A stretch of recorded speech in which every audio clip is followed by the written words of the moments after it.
We're tilling it like it is, where research meets the county biz. From leadership to market trends, to how to talk to bankers and make new friends. Yeah, we're tilling it like it is, bringing knowledge through the rifts. If it helps your farm, your school, or your kids, you'll hear it here, no politics. We're just telling it like it is. Hello and welcome to Telling It Like It Is, UGA Extension and Southeast District's source for local, unbiased, research-based information about Georgia's number one industry, agriculture. This morning, you have with us our host, Blake Carter. Savannah Tanner could not be here today for this episode, but she sends her best wishes. She is camp duty with 4-H, so no fault to her. But we do have a special guest this time of year. We always try to bring back some of the fan favorites, and one of those is Mr. Wade Parker, our Southeast District area agronomy agent. Wade, thank you so much for joining us. This time of year is very important for us to have these kind of updates, so thank you for taking time to be here with us. Well, thank you for having me, Blake. I always enjoy coming on to the Telling It Like It Is podcast. Whenever you invite me, I always try to make it work. And me and you had to do a little finagling, but we got together, and I'm ready to talk about some row crops. Sweet. And I know, Wade, you've been on some of the other podcasts like the Cotton Team or the Talking Cotton, All About the Pod. So you get around to the podcast. So you've become kind of a media icon in the UGA podcast world. But we thank you for taking time to come over and spend time with us. And we're going to start things. Let's kind of talk about some of the oldest crops in the field. Let's start with like corn and maybe some of our early soybeans, and kind of walk through those two crops first, and then we'll go into the cotton and peanuts. So right now with corn and soybeans, what are some of the things that growers should be mindful of? What should they be watching for right about now? Well, the first thing we usually think about is pest management with any crop, because that's when we have a problem, we react. It's Yep. reactive decision making. But one thing I want to kind of stress on corn right now is a lot of the corn is still making corn. So if you have soil moisture sensors or a checkbook method, whatever method you're using to decide whether to irrigate or not, make sure that you are following the recommendations, because with corn you can get good weather all the way up until pollination, and then if things go downhill, you will not make a crop or your yield will be drastically reduced. So keep your foot on the gas with the watering. Now, having said that, a lot of our corn is past, obviously it's past pollination, and it's in the probably maybe even over the hill as far as where the milk line is on the kernel, but just keep a good eye on the ball. Watch for that black layer. People ask me, how do you find the black layer? How do you see the black layer? I just take the kernel off the cob, and I take my index finger and I just scratch the tip of the kernel that's attached to the cob. And when I see that black layer, which is clearly defined, you know that it has reached physiological maturity. Now, the black layer is you might can see it without scratching, but to really see it, you need to scratch with your fingernail or a pocket knife or something to see it. So just keep your foot on the gas with the water. As far as pest management, so far, just reading Dr. Kimmerwright's email this morning, so far rust has been fairly quiet. Hopefully, a lot of our growers have reached past the point as where we don't have to worry about it. But it just depends on where your corn is as far as having to worry about rust or not. But just keep abreast on that. What about something that happened this week that I already talked to you about that I thought was kind of interesting? Can the red in the corn that I got the call about? Can you talk a little bit about that instance and why sometimes you'll see maybe corn that has a reddish color, but it's actually nothing fertility or anything like that? Can you talk about that? Because I thought that was Yeah. interesting. Got the pretty red and the pretty purple. Yep. Okay. Yep. While it is pretty to look at, It is a physiological response to something that has happened to the plant, usually. Um, and in your case, the ear was missing, right? Or the Yep. ear was Yep. damaged. Yep. Okay. Um, a lot of times when people go out in a cornfield and they just pull the ear off the plant at a certain stage, and whether they're consuming it or whether they're testing it or just looking at the quality of the kernels, once that ear is removed or severely damaged for whatever reason, that plant will respond with increased pigment production. Mhm. And those pigments and those hormones are produced in absence of that ear of corn. And you can really see it in sweet corn. Mhm. When you go out there, we have a field day with sweet corn. We just pull ears, pull ears, pull ears. And a lot of times, if you go back a week later, that corn will start turning that red and purple condition because the ear is missing. And that's just the plant's response, increased pigment production. So don't feel like y'all are crazy if y'all start seeing some red corn and you're like, man, my fertility's fine. I don't understand what's going on. There could be some other stuff there. I just thought that was so interesting. You called it before I got out to the field, and sure enough, that was exactly what it was. So, um, And and I learned that probably about 15 years ago. Rome Etheridge used to do a yeah, blog in his county when he was a full time when he was working with us, and I would really keep up with his blog posts from Southwest Georgia, and he had that, and he showed the missing ear, and he had some humorous way of he explained it, but that kind of stuck with me. So a lot of times when we read stuff, some stuff stays in our brain, some stuff we have to be refreshed on, but for whatever reason, that stayed with me. hey, whatever it takes to stick. And Rome was a master at the corn side. I mean, he was a master. He is. I still enjoy going on Facebook and seeing what kind of updates and stuff he's got going on. Um, Going into soybeans though, I Okay. know a lot of them in Lawrence County. They're blooming. They're flowering. What is there anything this time in this stage of growth for those beans that we got to worry about in terms of do we need to think about fungicides or maybe insecticides? Thinking about maybe is it close to when worms we need to be worried about, or what's your thoughts on where we need to be in terms of our spray program on beans right now? Well, as far as our spray program on beans, whenever we get to the R3 stage, that is when the pod is just now starting to develop. I can't remember the actual measurements, but Yep. off the top of my head, I'd say like a 2 millimeter pod. That is the R3 stage, and that is kind of the game changing point for a soybean in its production cycle. That is when that pod is vulnerable to insects. The first one that comes to my mind is stink bugs. Yep. Because if a stink bug does hit that small pod, that pod is totally ruined. Whereas later on in the life cycle of a soybean, when we have a fully mature, or not a fully mature pod, but a fully grown pod that is producing beans, if the stink bug stings it, sometimes it just gets part of the pod instead of the whole thing. But R3 stage is very beginning of pod formation.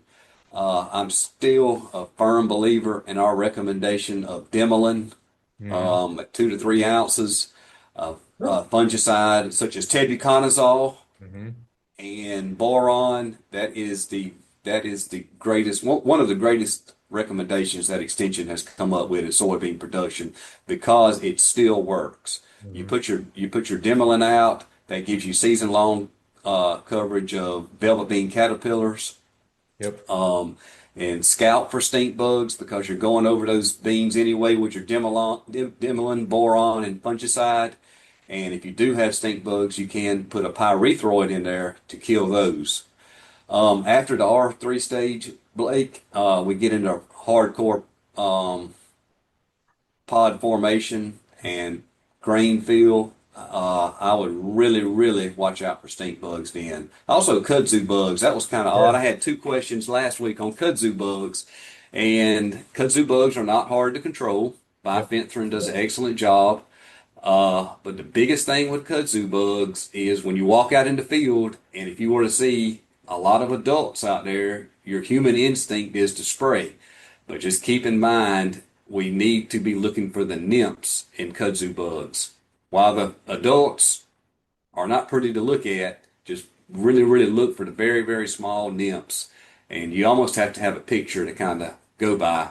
But just if you need anybody needs help with that, just call our local county agent, help identify those adults versus nymphs. Because when you see the nymphs, that's when you need to spray.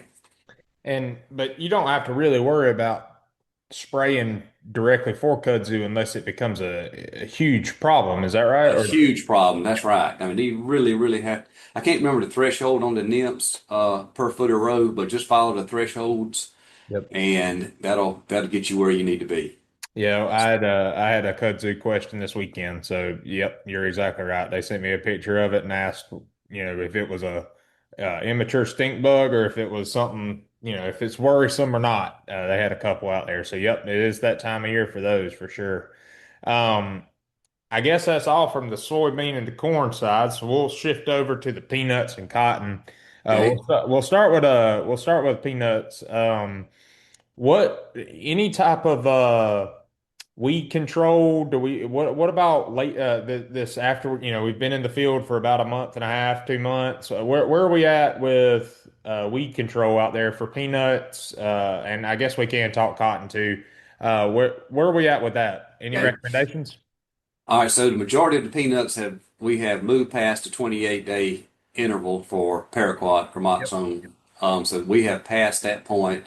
So now we're just trying to deal with the weeds that survived or any new ones that have come up. Because assuming that the farmer did a at cracking, what I call a burn down spray, Yep. at cracking spray of gramoxone or storm or basigram, whatever products they chose to use.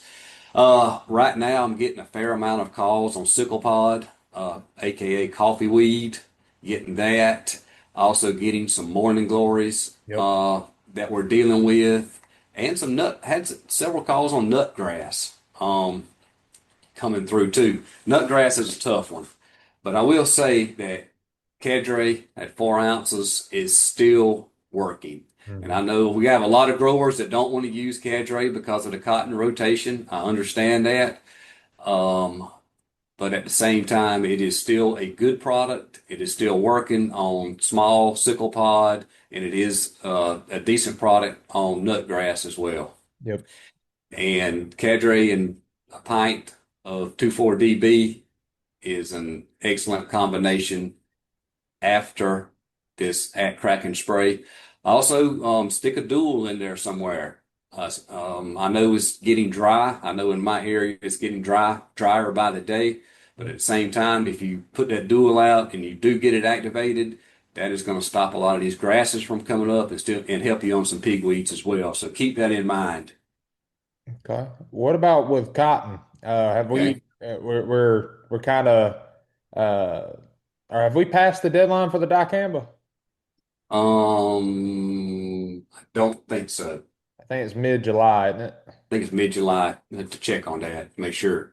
But Yep. you need to, whatever that deadline is, you do need to adhere to that. The big weed questions that I'm getting out of cotton right now is goosegrass. Yeah. Goosegrass is, well, let me back up a little bit. The two weeds that I'm getting, I'm going to add tropical spiderwort to the mix, but I've had more calls on goosegrass and tropical spiderwort in cotton.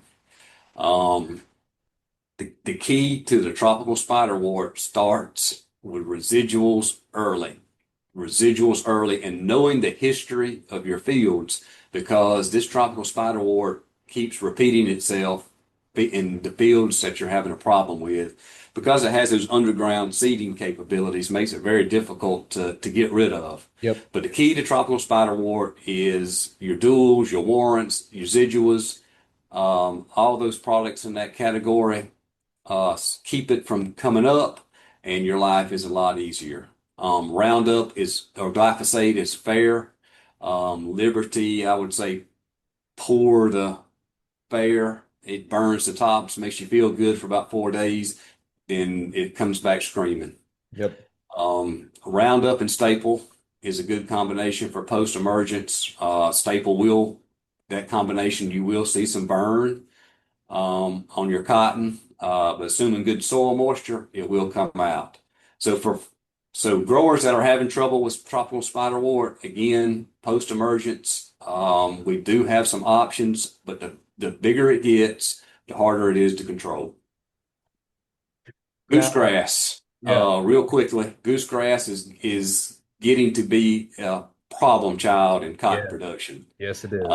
It used to just a measly 3 to 5 years ago, we could use a quart of glyphosate and post-emergence, goosegrass would be gone.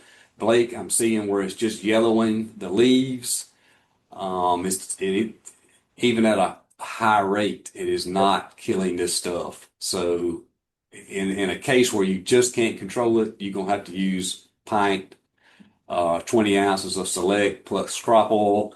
Yep. And Select does work good, works better by itself. And the downside to that is increased labor and fuel cost having to do that. But goosegrass is something that we have really got to start educating on a little bit harder. I agree with you. I'm seeing it more in lawns. It's hard to control in lawns to a certain extent, and I've in big patches I've seen that glyphosate resistance too. Just in our own yard, trying to manage it. So it's becoming a problem across It the. is. It's a big one. Um, when we're thinking through fertility now, we're going to switch to more of a fertility side. With cotton, what are some of the things I know this time of year? If we've had a lot of rain the last probably couple weeks, I know we're getting dry now. Should folks be thinking about maybe getting to the point where they're adding a little bit of maybe extra potash, or should they be worried about that yet? Should they be looking at anything like that when they're thinking about their boron and things like that going into this next month or so? Well, one thing I want to specifically point out on cotton fertility, we have a lot of acres that are planted late, Yep.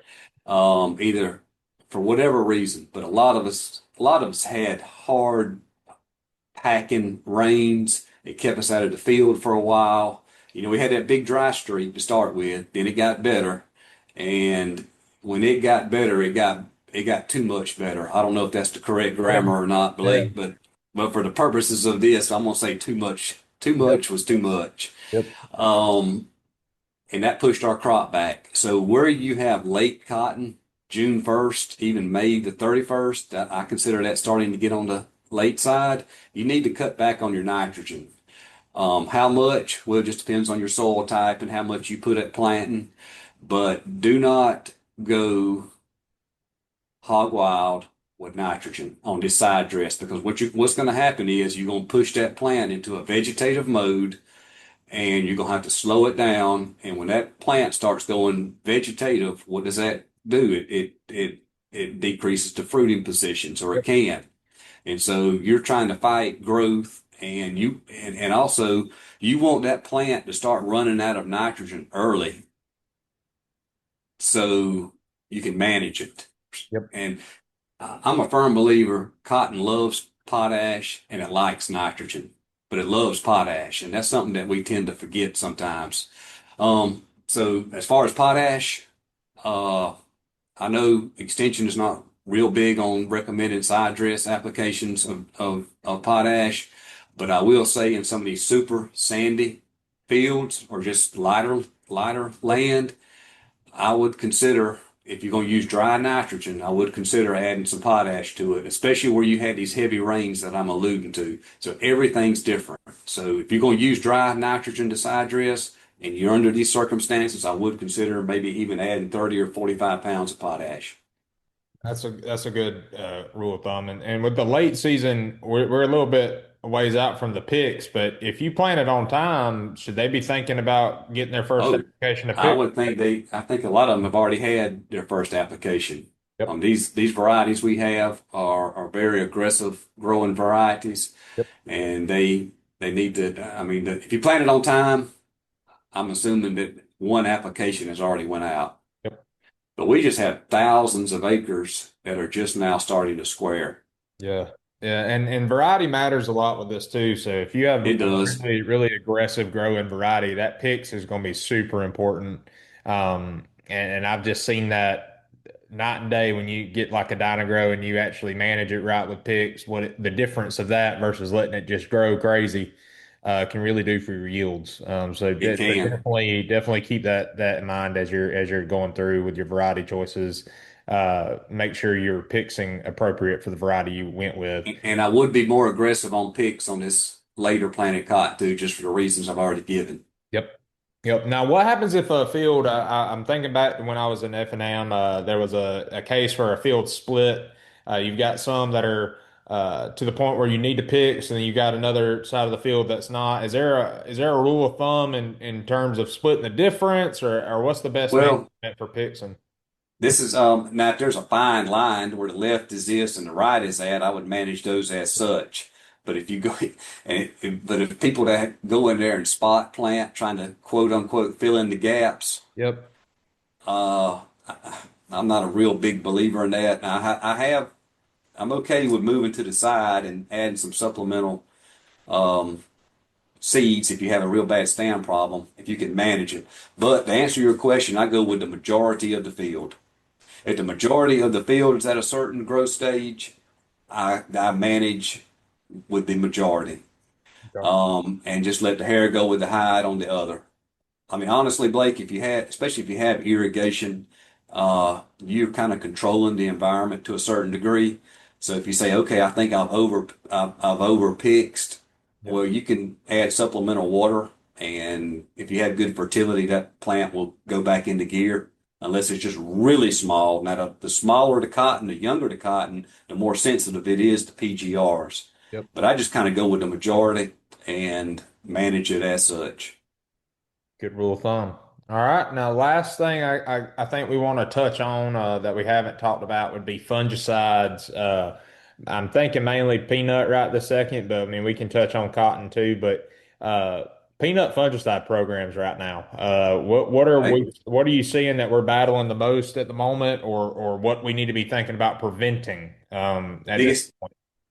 I have seen heard some reports of some early leaf spot. So stay just on your fungicide program. I know the market price of peanuts is not good. Yep. I mean, I think we can all agree on that. So it's gonna be the farmer's instinct to try to cut, and sometimes they tend to cut fungicides when they shouldn't. But these peanuts that have reached a 60-day Yep. plant days after planting, those are the susceptibility of white mold really starts going up. So we have warm nights, which obviously we do. So white mold loves warm nights, Yep. and the daytimes are hot, and then humidity, and then especially if you're getting rain showers in the afternoon, that is going to, in short rotation. I would use a good fungicide product or a good fungicide program. I mean, there's several products. I mean, we can go into all those. I don't think we have time for that. Yep. But I think our growers know and are very aware of our good products that need to be in the mix. So two things, 60-day-old peanuts, be advised when you use your fungicides, pick a good one that can control white mold and of Yeah. course leaf spot.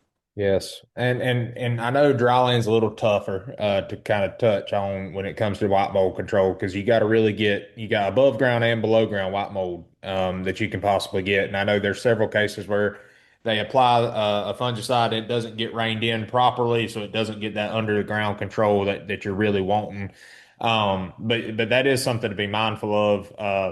And then the other thought I was going to ask is there any recommendation in terms of rotation of fungicides? We need to be mindful of that. I know there's set programs that we've tried and we know that work.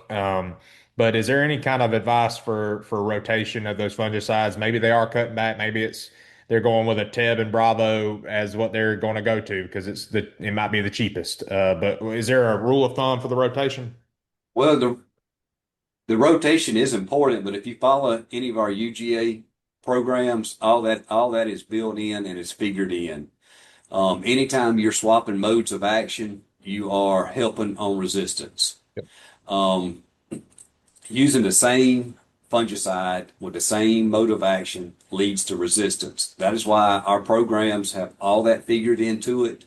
And if you follow those, then you will be mixing and integrating those modes of action, and that is what's recommended. The Bravo and Teb, using it over and over and over.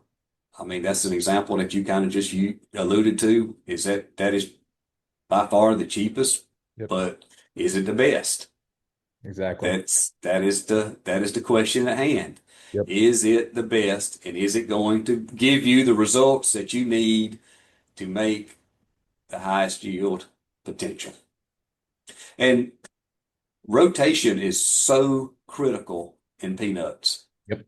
I mean, it is so critical. Yes, in cotton, you can run the risk of getting high nematode presence and some other issues, but in peanuts, it is it is so sensitive on rotation. Yep, I 100% agree with you. Um, I kind of wanted to end our episode. Uh, I don't want to say it's the elephant in the room, but if you're a cotton grower, it might be. Any word on Jassids?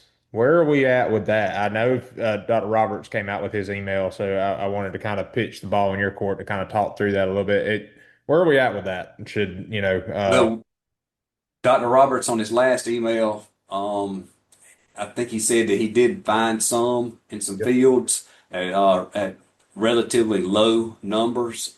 So hopefully, of course, hopefully these Jassid numbers will stay low or non-existent in the majority of our state and the majority of the Southeast. I mean, we don't want to forget about our neighbors in other states, because what affects them is going to eventually could affect us. yep, So our best case scenario is the numbers stay low, or again, non-existence. That's best case scenario. But if these numbers start increasing and they start spreading, we have to be prepared to act. yep, Now, last year, the majority of the state, the 1st of August, they seemed like they exploded in a lot of the areas, not every area, but the majority of the areas. And so my feeling is the worst thing we need to be thinking about, if the numbers do get high, we got to be prepared to act. And yep, hopefully, if the numbers do get high, we will be inching closer to the end, so we can maybe get by with one or two sprays. yep, yep, Now, if the numbers explode today, then I think we need to look at, depending on the stage of growth, of course, everything's different because you have these variables, but using a product that may have upfront higher initial cost but longer residual. yep, Longer residual. yep, Again, there's two to three that I can think of off the top of my head that give us this residual. And early high infestation, I think we need a product with residual plus good knockdown. Later on in the growing season, we can look at some of those harsher chemicals that will have excellent knockdown, but may not hang around as long, but maybe toward the end of the season, it may not be such an issue. So we've got to use judgment. And the old saying, sometimes you can't see the forest for the trees. We got yep, to use these products early with some good residual. That'll give us some breathing room. Because fuel is 450 for off-road diesel. Then you have your labor yep, on the tractor. yep. So yes, a chemical may cost $17 an acre, but at the same time, you got to figure in The those other exactly. expenses. And again, you got to see the forest. Sometimes you can't see the forest for the trees. Yep. And I don't want this to be like a scare tactic or anything like that when it comes to it. I just wanted to give a little bit of an update on it. It's in the forefront of minds of folks. I've already had a couple calls this year of asking where we're at with it. So I just wanted to kind of touch base on it and just reassure everybody like right now the numbers are low. But actively scout, right? And Yes, check your that's field. right. Check your fields. And if you need somebody to give you an idea if it suggests or whatever, call your local county agent. We'd be happy to come out there and take a look. Last year I think that was the year before was Helene when we responded. Last year I felt like Hmm. the Jassid we did an excellent job from an extension standpoint of responding and trying to get ahead of a problem that we didn't forecast seeing. So now that we know a little bit more, I know we're a little bit more prepared. I know Dr. Roberts is a little bit more prepared and confident.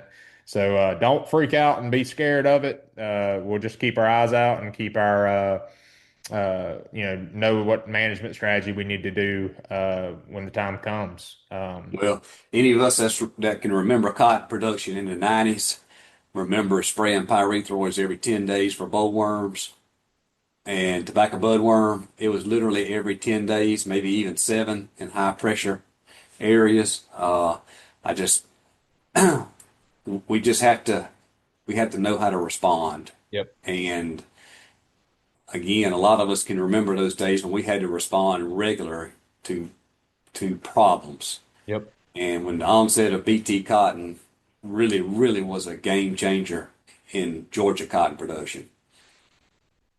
Now, I want to last thing I wanted to get your just thought on deer. That's a good point. Deer. Blake, deer, deer are, I may get in trouble for saying this, but deer, I think they're an existential threat Yep. to our production. Yeah. And it is, somebody said, well, I'd rather fight the Jassids than deer. Well, with the there's a lot of difference. There's a Yep. lot of difference. The Jassids, we have products to control Jassids Hmm. as of now. Yep. Next year is different, but as of now, we have products to control.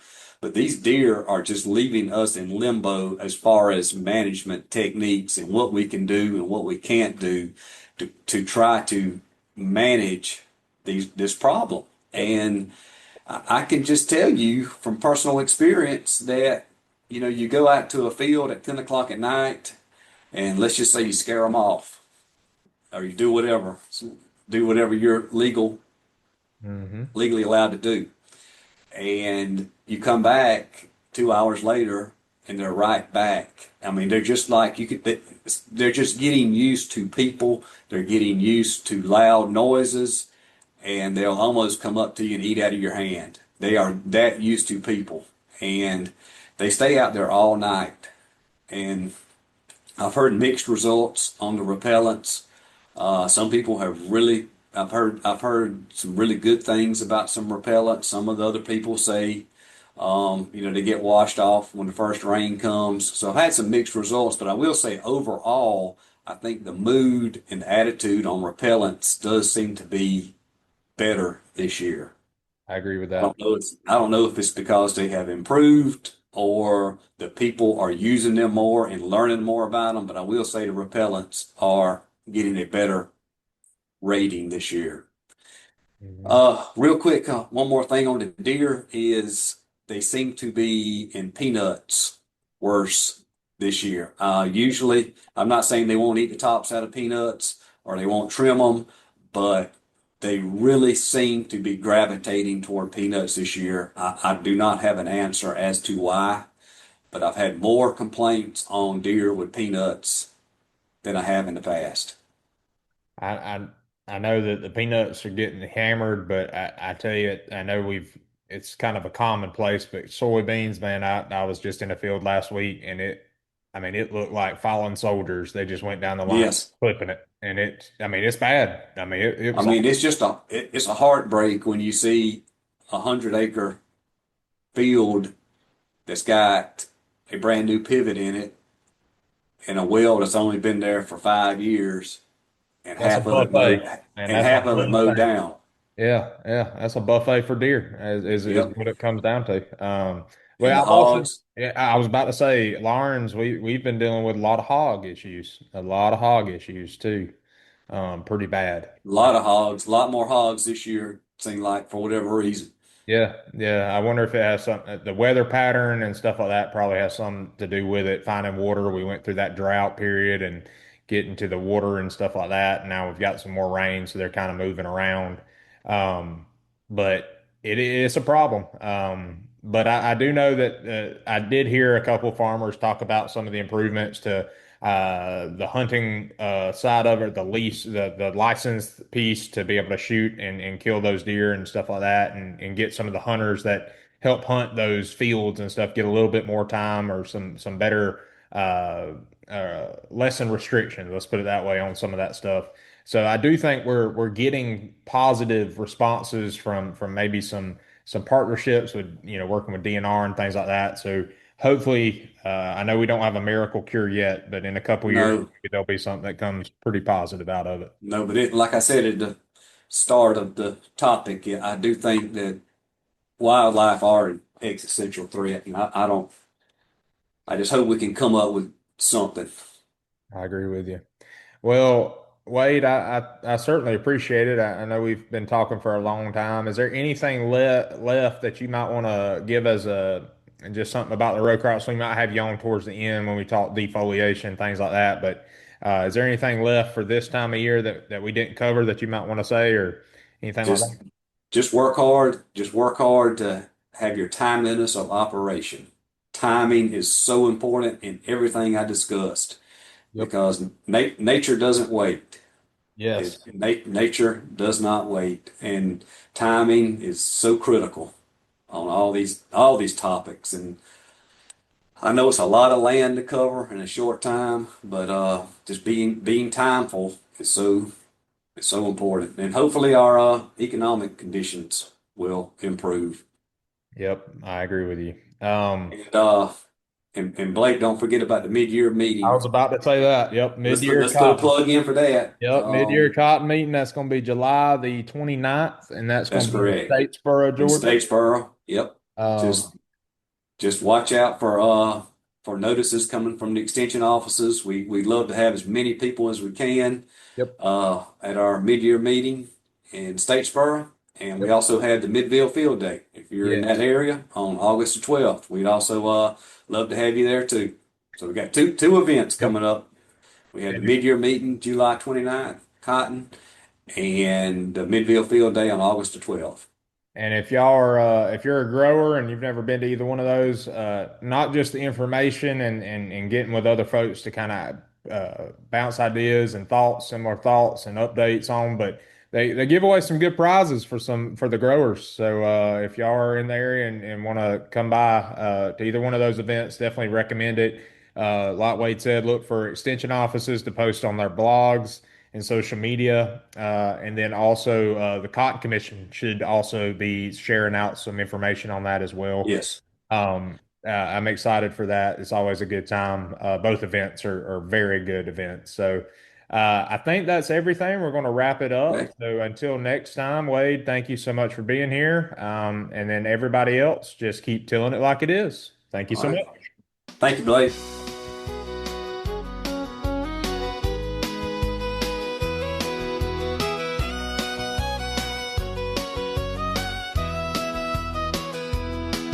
Heard a farmer say while baling hay, I need a little help to make it through this droughty day. So he called the county agent line and asked, what's the word on fertilizer prices this time?